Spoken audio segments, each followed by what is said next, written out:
Well, fellow fanboys and fangirls, Fandom the Force is here, and I'm about to react to Death Battle. And here we go with the flippin'. Give me a minute.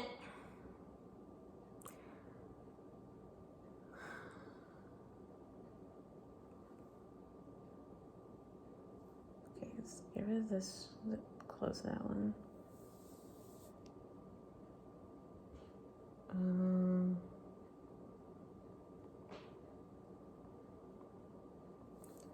I'm trying to react to Death Battle. I've been way behind on several of them. I know they're okay. So the one I'm about to watch is Obi-Wan Kenobi from Star Wars versus Kakashi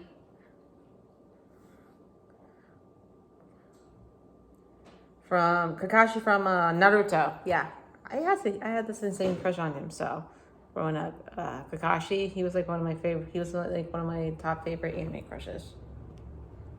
Okay, can I watch this now without? Yeah. Protect your online privacy today at expressvpn.com/battle. Link of the Death Battle will be in the description box down below if you haven't seen it yet. If you have seen it, no spoilers until the end of the video. Heroes come in many different forms. Some are heroic protectors of justice, and others are the teachers who guide us toward a brighter future. And sometimes they're both, like Obi-Wan Kenobi, the Jedi Master of the Galactic Republic from Star Wars. And Kakashi Hatake, the 6th Hokage of the Hidden Leaf and mentor to Naruto. He's Wiz and I'm Boomstick. And it's our job to analyze their weapons, armor, and skills to find out who would win a death battle. On the distant planet of Tatooine lived an elderly hermit known as Old Ben.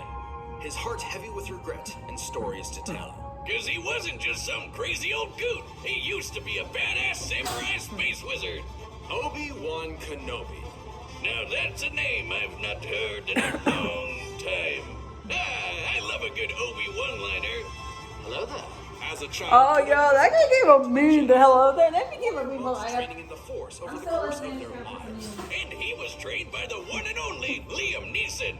Well, until he was murdered by Space Satan. Though not before they discovered a child of prophecy in Obi-Wan's future pupil, Anakin Skywalker. I have a bad feeling about this. Eventually, Kenobi rose to the top ranks of the Order, becoming a Jedi Master. Just in time for 2 back-to-back galactic wars. Sounds like fun when you've got his classic lightsaber, which can cut through basically anything with enough force. Get it? Including the I got General Boomstick, not too bad. which can take volleys from starfighter cannons. It's an elegant weapon for a more civilized age. Because, mutilating and decapitating people left and right is way more honorable. Kenobi has studied 7 forms of lightsaber combat and is the undisputed master of Form 3, Soresu. Which is all about defense and waiting for your opponent to make a mistake to land a finishing blow. He's so skilled, he can beat Sith Lords in just seconds. But Kenobi's most powerful weapon, or better put, ally, is the Force, an energy that exists almost everywhere. Jedi can tap into the Force to manipulate the world around them. Like throwing stuff around with telekinesis. Everything from pulling down an airship to crushing someone else's organs. While Kenobi prefers a more direct dueling approach, his power in the Force is nothing to scoff at. Many years after his time, he was explicitly compared to Jedi Knight Kip Durham, who could move a micro-singularity with a thought. Speaking of thoughts, he can mess with yours with the Jedi mind trick. Like if he wanted to, he could get jizz stuck in your head. Boomstick, gross! What? It's a type of music. Those aliens in Jabba's palace were playing it. They're called jizz whalers. Huh. I bet Disney was real happy to learn about that one. Kenobi's Force abilities also include protective fields, illusions, and Tuta Minus, a technique for absorbing and redirecting energy attacks. Even without a lightsaber. Oh, also, he can see the future. To a certain extent, Jedi can glimpse the distant future through focused meditation. In battle, the Force can guide their movements, predicting danger in advance. Kinda like a space spidey sense. Exactly. With their incredible skill in the Force, Kenobi and Skywalker became a formidable duo. Obi-Wan ranked up even more and became a general. He's a badass space pilot who can dogfight at near light speed. According to an official novel, he can even react down to the nanosecond. I don't know, Wiz. I've seen the movies, and Jedi have never done shit like that. Well, other mediums have greatly expanded upon Jedi capabilities. Some are even powerful enough to hold together entire planets. Obi-Wan has fought an army while blindfolded, endured a blast from a starfighter, and battled the Sith Darth Vader. That's when he had to break out his most OP the high ground. I saw what you did. By standing just a few feet above an opponent, Obi-Wan gains enormous extra powerfulness. He even warns you about it. It's over, Anakin! I have the high ground! It's foolproof. Not exactly. Remember how Darth Maul had the high ground way back when? Against Obi-Wan himself? Where do you think he learned such an awesome move? Only Sith Satan could think of something so deadly. Uh-huh. Either way, Obi-Wan sadly failed where it mattered most. Ooh, that's definitely gonna be an F on the old Jedi report card. See me after class for an epic boss battle on a lava planet. But defeating his fallen student is no small feat. Anakin could telekinetically move starships fast enough to intercept hypersonic missiles. Based on the scale of this dreadnought and the distance it moved, this would need an energy over 21 megatons of TNT. And that was when he was a newbie. He basically became the most powerful Jedi and Sith in Space Wizard history. However, Kenobi is extremely dedicated to his strict Jedi code, potentially to a fault. It's debatable if he ever learned from this mistake. After all, he told Luke Skywalker that the only way to ever become a Jedi would be to kill his own father. And he even tried to trick him into never figuring out that fact in the first place. Dick move, Obi. Dick move. But even in his worst moments, Obi-Wan Kenobi always fought for the sake of others. He would battle his dark apprentice one last time, sacrificing his life in service of a new hope. And then he became a ghost! Don't ruin the moment. Strike me down, I shall become more powerful than you can possibly imagine. Shinobi, Hokage, mentor, friend, and porn addict. Kakashi and generally a pretty relaxed guy for someone raised. Yo, Kakashi's hot. Yo, when he's not wearing his vest, Kakashi's fucking hot. He doesn't like my food. Because he saved his friends instead of prioritizing a mission. In the shadow of disgrace, this cruel methodology of the ninja and his father's great mistake tore young Kakashi apart. Reminds me of my dad. What was his great mistake? He called it boomstick. Oh. Oh shit. Despite his hardship, Kakashi proved himself a prodigy, becoming a Genin at age 5, a Chunin at age 6, and a Jonin at age 12. For those of us who don't speak anime, he might as well have been doing ninja rocket science in the womb. He quickly mastered the use of Chakra, a form of spiritual energy within all individuals that ninja can shape and weaponize. This is ninjutsu. He can walk up walls, heal wounds, and even make clones of himself. Plus, he's a master of taijutsu, aka punching people. But his deadliest technique of all is the 1,000 years of death. The village secret finger jutsu. 1,000 years of death. Oh, that's gonna get you on a list. Naruto's like 12. That hurt. Chakra can also be molded into nature itself. That and sucks. Kakashi can use it for numerous elemental attacks. Sure, he can shoot fireballs or dunk you with water, but his favorite is lightning. Lightning zaps, lightning clones, lightning dogs? That's awesome! How do I get one of those? He's even invented a lightning ninjutsu technique, the Chidori. By gathering electric chakra into his hand or a kunai, he becomes capable of piercing just about anything. Even a bolt of actual lightning. Take that, nature! Man triumphs over you once again. This is where Kakashi's own Chidori got its moniker, Raikiri, Lightning Cutter. Ooh, now I know what I'm gonna name my lightning dog. The Chidori does have a downside, though. Its speed and power are so great, they give the user tunnel vision and make the attack generally uncontrollable. Basically, once you kick on the gas, you're zooming straight ahead, no matter what happens. Although, Kakashi eyed just the thing to fix it. Long story short, he was drafted into a war alongside his friends Rin and Obito. Shit went down and Kakashi lost an eye, so Obito handed over one of his when he decided to sacrifice his life. Holy shit, why don't I have any friends like that? Please give me your eye. No, I'll give it back, I promise. Obito's eye wasn't an ordinary eye. He was an Uchiha, and this was a Sharingan. With his Sharingan, Kakashi not only got some control over his Chidori, but he can see a person's chakra, predict their movements, dupe your brain with genjutsu, and even copy jutsu techniques. He's such a filthy plagiarist that he's stolen over 1,000 jutsus in 14 years. Although since Kakashi is not an Uchiha, he can't exactly turn the Sharingan off. And then Rin jumped in front of his Raikiri and kicked the bucket too.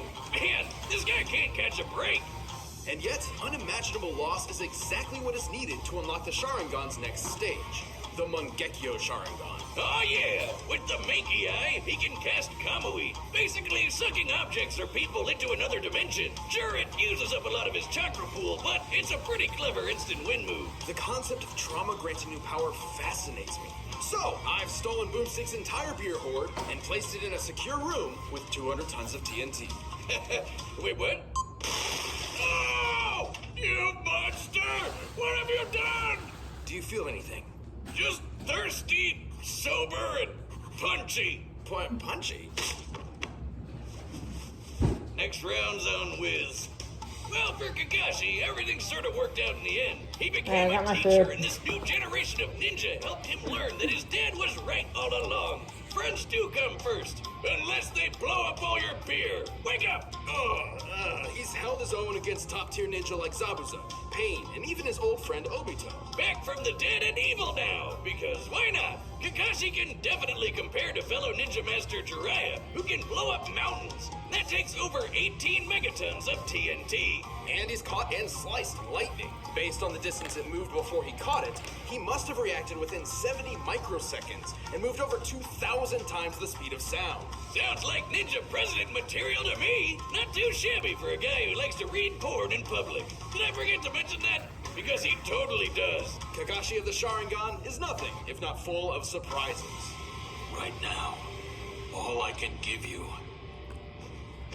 is just death. All right, the combatants are set, and we've run the data through all possibilities. But first, you know what's the best friend for teachers like these two? Beer! This episode of Death Battle is super special because it's sponsored by my favorite beer, Miller Lite. It's tough connecting with friends. Need to bust out a Camp calls. yeah, pretty handy for a lightweight. Fictional light beer, 12 ounces. So grab one for your. Alright, here we go. Obi-Wan crash landed in freaking the Hidden Leaf. Another happy landing. Hello there. Hold it. You're in Konoha territory. I have some questions, if you'll come with me. You want to go home and keep reading your book? I want to go home and keep reading my book. After I kick your ass!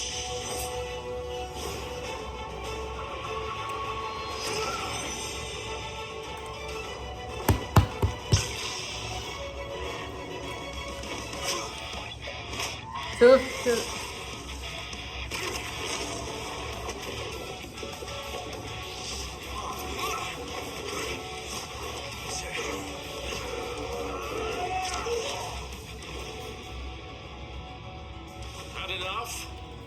Well now, you've fallen for the deadliest stratagem we ninja know. 1,000 years of death. Don't try it! I have the high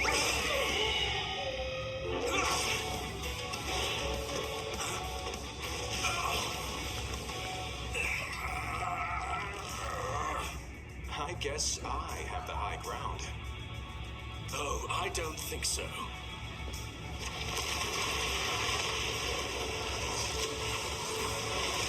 This is nuts. This is nuts.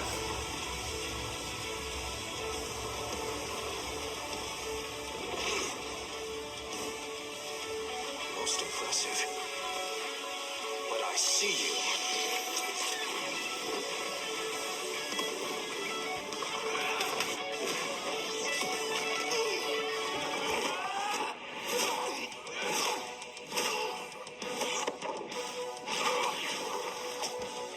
Fire style!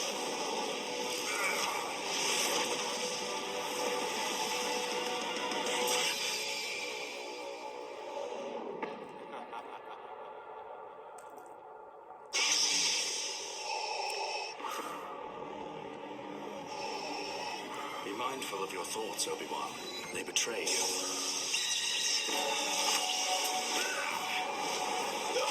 Oh, this is nuts.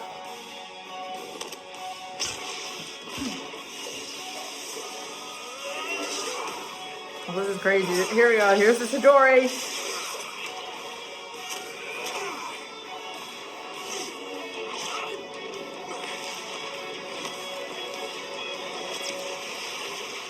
Did Obi-Wan win?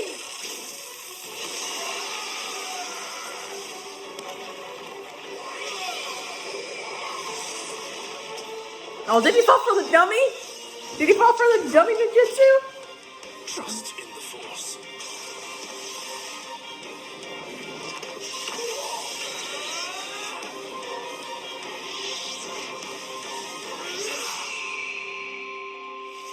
Who won? Oh shit! Get Boost Mobile's new shrinkage plan. What the hell are the ads? Where's the volume button? After just 6 on-time payments. I can't find the volume button. So uncivilized. Well, Kakashi may have been able to beat Obi too, but he just couldn't handle Obi-Wan. Got him. Kakashi's wide array of moves certainly Oh, I get it. Okay, I got it. That was pretty far good. more powerful and versatile than you might think. Yeah, like how Chakra is an internal life energy with a limited supply, but the Force is external and everywhere. Obi-Wan couldn't exactly run out of it. Yo, and that was pretty Kakashi couldn't close. copy Yo, that Force was pretty techniques, close, 'cause, too. I mean, he's using external Force, not internal Chakra. Totally different. As for brute power, Ninja Mountain busting and Anakin's dreadnought telekinesis were fairly comparable. However, Kenobi matched Anakin's force power well after he had become far stronger than that. This is the chosen one we're talking about here. Other Jedi have done some crazy stuff, like throwing a fleet of Star Destroyers out of a solar system in seconds and stopping a whole planet from going kaboom. Oh, and you know how Obi-Wan tore apart Grievous's armor with his bare hands in Revenge of the Sith? The same armor designed to survive starship cannons. It withstood a blast that annihilated a subterranean city and almost collapsed the surface of a planet. I seriously doubt Obi is physically strong enough to rip that armor apart, but apparently the Force is. Even Kamui wasn't a reliable option, since Kenobi's reaction speed was nearly 70,000 times faster than Kakashi's. More than quick enough to avoid Kamui, especially with his precognition. But we can hear you shouting in the back. What about Kakashi's dual Mangekyo Sharingan that Obito gave him? And the perfect Susanoo? It's difficult to justify granting those to Kakashi at all, because they aren't really his. He could only use them when Obito's spirit briefly possessed his body. Even if he did, the results probably wouldn't change much. Remember that Kip guy who moved a black hole? Yeah, he was directly compared to Obi-Wan by Luke himself. If we're to take that at face value, this means Kenobi could theoretically call upon the Force to exert nearly 14 petatons of TNT. Way more than what Kakashi was packing. And even then, Obi-Wan could just crush his organs. Shit, man, don't mess around with Jedi. I know it can seem strange to hear about Jedi being this powerful and deadly, but think of it this way. Part of the reason why the Jedi Code is so strict is because of this immense power at their fingertips. The Code tries to keep them, civilized in a way.